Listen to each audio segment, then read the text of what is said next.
That's an interesting story. Actually, my story kind of parallels Tello's almost to a T. I started out obviously as an 8th grader, I could dunk a basketball. The first thing that the track coach said is, you're going to be a high jumper. And so that was my sole focus, pretty much my entire freshman year. But one day, kind of towards the end of the season, I was laying on the high jump net, basking in the sun after my event was over. And somebody got hurt. The anchor of the 4x4 relay team got hurt. And so the coach came up to me and said, "Miller, come here." I was like, "Oh." And so they said, we're going to you're going to have a huge lead, because we're a lot better than the other team. And so they basically said, we're going to have a huge lead when you get the baton. You're going to run last, just finish the race. And so I got the baton, and sure enough, we had a big lead. And I was on the backstretch, and I was just kind of like, doing my thing, and all of a sudden the guy just absolutely flew behind me. And I'll never forget, there was a group of like 4 girls, and they were all pretty cute. And they were standing on the backstretch, and when that guy went by me, they all laughed. And I was like, oh, God, this is embarrassing.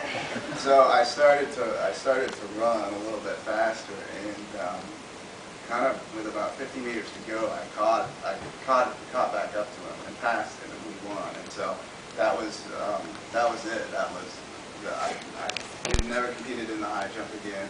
My coach switched me. That following Monday, I started running with the 200 and 400 guys. And so I grew up in Oregon, which is the mecca of track and field, and was lucky enough to be able to compete at the University of Oregon at Hayward Field as a high school athlete, and then also as a college athlete. And I became addicted to the thrill, and once I started winning, it was all over. That was my addiction, my thrill to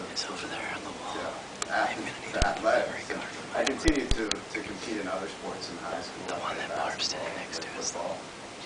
The track was from there on was my true love. not the lake. And I was kind of a goof off in high school. I was a terrible student, terrible. And luckily for me, I was able to use my athletic ability to get into college, and that's really when my life changed. I was able to use those skills to become a better student, and I figured it all out. But it took me a while. I just didn't figure out the whole academic part of life until I got into college, and then from there it was a completely different story. But it really changed my life, and without athletics, I kind of wondered where I was, to be honest with you. And I was one of those people that when I was competing and training, I didn't like to just compete and train. I wanted to go to school, so I went to business school, got my MBA, and did other things while I was competing. So it catapulted me to bigger and better things.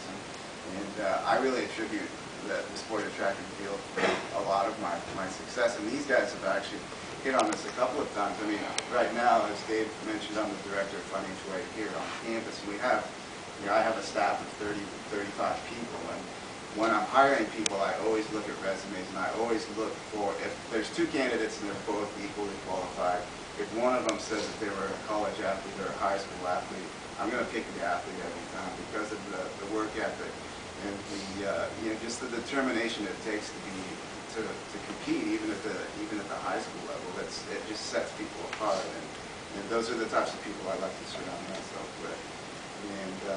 And I feel extremely fortunate to have been able to compete. I never made an Olympic team, unfortunately. I went to the Olympic trials a couple of times, and it just didn't work out. But I mean, I walked away from the sport after competing for a long time. And when I walked away, I felt good about what I had accomplished, and I felt good that I left everything out there on the track, and I didn't have any regrets.